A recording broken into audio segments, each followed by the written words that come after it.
નમસ્કાર વિદ્યાર્થી મિત્રો, હવે તમે આ વિષયના વિડીયોઝ એક સાથે પણ જોઈ શકો છો. તેના માટે વિડીયો નીચે મારી ચેનલનું નામ છે, તો ચેનલમાં જઈ પ્લેલિસ્ટમાં જશો તો આ વિષયના વિડીયોઝ એક સાથે જોઈ શકશો. તો વિદ્યાર્થીઓ, આજના વિડીયોમાં આપણે શીખીશું ગુજરાતી ધોરણ 8 દ્વિતીય સત્રનું પૂરક વાચન. પૂરક વાચનમાં કાવ્ય નંબર 2 આવકારો. તો આજના વિડીયોમાં આવકારો કાવ્ય સમજીશું અને એનો સ્વાધ્યાય લખીશું. તો આવકારો કાવ્યના લેખક છે દુલાભાયા કાગ. તો આવકારો એટલે કોઈ આપણા ઘરે આવે તો તેને આવકારો આપણે મીઠો આપવો જોઈએ. આપણે છે અતિથિ દેવો ભવ એવું સૂત્ર આપેલું છે. તો ભગવાન જે બી આપણા ઘરે આવે અતિથિ તેને આપણે દેવ સમાન માનવા જોઈએ અને તેને આવકારો મીઠો આપવો જોઈએ. પ્રેમથી એને આવકારો આપવો જોઈએ અને તેને સ્વાગત કરવું જોઈએ. એને આપણે છે ક્યારેય દુઃખ પહોંચે એવું કાર્ય કરવું ન જોઈએ. આવકારો ભજનના લોકઢાલમાં રચાયેલું કાવ્ય છે. તો આ એક છે ભજન સ્વરૂપનું કાવ્ય છે.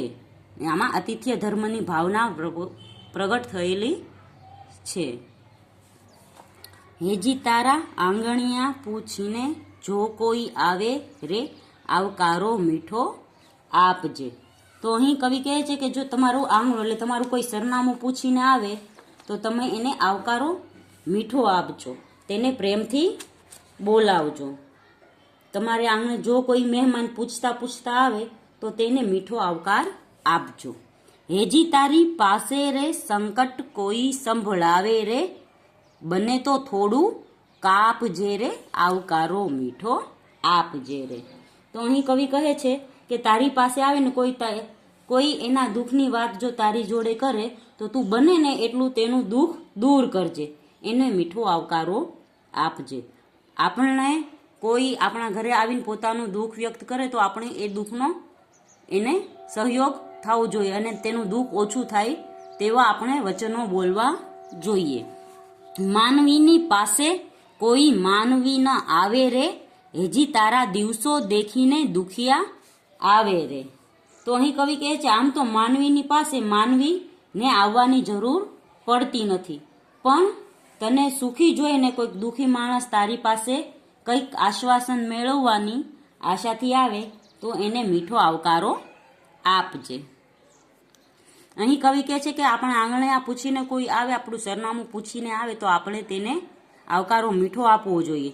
તેના આપણને પોતાનું દુઃખ કહે તો તેને દિલાસો આપવો જોઈએ અને તેનું દુઃખ હળવું કરવું જોઈએ. આમ તો એક માણસ બીજા માણસને પોતાનું દુઃખ કહેતો નથી, પણ આપણે સુખી છે એવું જાણીને કોઈ આપણી પાસે આવે અને પોતાનું દુઃખ વ્યક્ત કરે તો આપણે એને દિલાસો દેવો જોઈએ. કેમ તમે આવ્યા છો એમ નવ કહેજે હેજી એને ધીરે રે ધીરે તું બોલાવા દેજે રે. તો અહીં કવિ કહે છે કે આપણે કોઈક આવે તરત એમ પૂછીએ છીએ કેમ આવ્યા છો, તો એવું તમે ના કહેતા. એ આવે ત્યારે તેને તમે કેમ આવ્યો છો એમ ના પૂછતો, પણ એને ધીરે ધીરે પોતાના હૃદયની વાત કહેવા દેજો અને આપણે આવકારો મીઠો આપજો. વાત એની સાંભળી આડું નવ જોજે હેજી એને માથું રે હલાવી હોકારો તું દેજે. અને જો કોઈ વ્યક્તિ આપણને પોતાનું દુઃખ વ્યક્ત કરતું હોય, આપણા સાથે તેની દુઃખની વાત કરતું હોય તો તેના સામું આપણે મોઢું જોઈને તેને હોકારો આપવો જોઈએ અથવા તેનું દુઃખ ઓછું થાય તેવા વચનો બોલવા જોઈએ. એ પોતાનું દુઃખ વ્યક્ત કરીને આપણે આમ આજુબાજુમાં ન જોવું જોઈએ અથવા તેના વાતનું ધ્યાન ન દેવું, એવું ન કરવું જોઈએ. આપણે હંમેશા એને માથું હલાવીને એને હોકારો દેતા રહેવું જોઈએ. કવિ કહે છે કે તેની વાત સાંભળીને તું આડું અવળું જોતો નહીં, તેને માથું હલાવીને તું હોકારો આપજે, એટલે કે તેને તું ધ્યાનથી સાંભળજે અને તેને લાગવું જોઈએ કે તમે તેનો વાત સાંભળો છો અને તેના દુઃખથી તમે પણ પોતે દુઃખી છો. કાગ એને પાણી પાજે ભોળે ભેળો બેસી ખાજે હેજી એને ઝાપારે સુધી તું મેલવાને જાજે રે. તો કાગ અહીં કવિનું નામ છે તે લખેલું છે. કાગજી દુલાભાયા કાગ કવિ છે તે કહે છે કે તું એને પાણી પાજે તથા તેની ભેળો એટલે તેની પાસે બેસીને ખાજે તથા તેને ઝાપા સુધી વળાવવા જાજે, એટલે કે દરવાજા સુધી તું એને મૂકવા જાજે. ને અહીં છે તે આપણા ઘરે જો પોતાનું દુઃખ વ્યક્ત કરવા કોઈ માણસ આવે તો તેને આપણે આવકારો મીઠો આપવો જોઈએ. તે વ્યક્તિને એવું લાગે છે કે આ માણસ છે એ મારું દુઃખ સાંભળશે, એટલે એ વિચારીને તે માણસ જો આપણી પાસે આવે છે તો આપણે તેનું દુઃખ સાંભળવું જોઈએ અને બને તેટલી તેને મદદરૂપ થવું જોઈએ. તેને જેમ તેમ બોલીને ઘરની બહાર કાઢી મૂકવા ન જોઈએ. અહીં એક વ્યક્તિનું દુઃખ, બીજા વ્યક્તિનું સુખ, એ બંને, જો બીજો વ્યક્તિ સુખી હોય તો પેલો વ્યક્તિ દુઃખી હોય તો તે બીજા વ્યક્તિને કહે, પોતાનું દુઃખ કહે તો એને બીજા વ્યક્તિએ એનું દુઃખ સમજવું જોઈએ. આપણે સુખી છે તો આપણે બીજાનું દુઃખ જાણવાની શું જરૂર, એવું આપણે ન કરવું જોઈએ. એટલે અહીં અતિથિ ધર્મની ભાવના વ્યક્ત થઈ છે કે આપણે કોઈ બી વ્યક્તિ આપણા આંગણે આવે અથવા આપણી પાસે આવે, આપણા ઘરે ભલે ન આવે પણ કોઈ બી જગ્યાએ આપણે જતા હોય, કોઈ બી જગ્યાએ હોય, આપણી પાસે આવે અને પોતાની વાત કહે તો આપણે એની વાત સાંભળવી જોઈએ, એમ અહીં કવિ કહે છે. અને આ પાઠમાંથી સવાલ પૂછાય એવા છે. પહેલો સવાલ છે, આવકારો ભજનમાં કવિ દુલાભાયા કાગે કઈ ભાવના રજૂ કરી છે? તો જવાબ થશે, આવકારો ભજનમાં કવિ દુલાભાયા કાગે અતિથિ સત્કારની ભાવના રજૂ કરી છે. બીજો પ્રશ્ન છે, અતિથિ દેવો ભવ એટલે શું?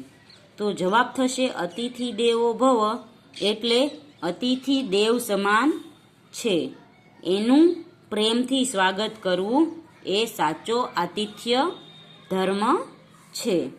ત્રીજો પ્રશ્ન છે, આપણે આતિથ્ય ધર્મ કઈ રીતે બજાવવો?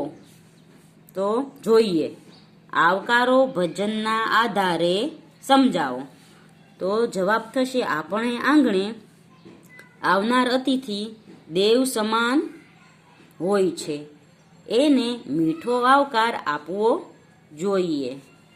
તે પોતાનું હૈયું ખોલીને પોતાના દુઃખ કે સંકટની વાત કરવા માંગતો હોય, આપણે તે આદરપૂર્વક સંભળવી, તેના પ્રત્યે સહાનુભૂતિ દર્શાવવી, તેના દુઃખ દૂર કરવામાં તેને મદદરૂપ થવું, પણ એની અવગણના કરવી નહીં.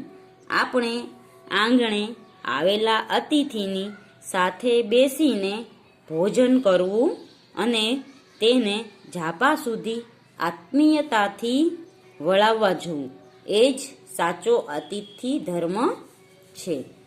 તો વિદ્યાર્થી મિત્રો, અહીં છે કાવ્ય પૂર્ણ થાય છે. આવતા વિડીયોમાં આપણે આગલો પાઠ શીખીશું.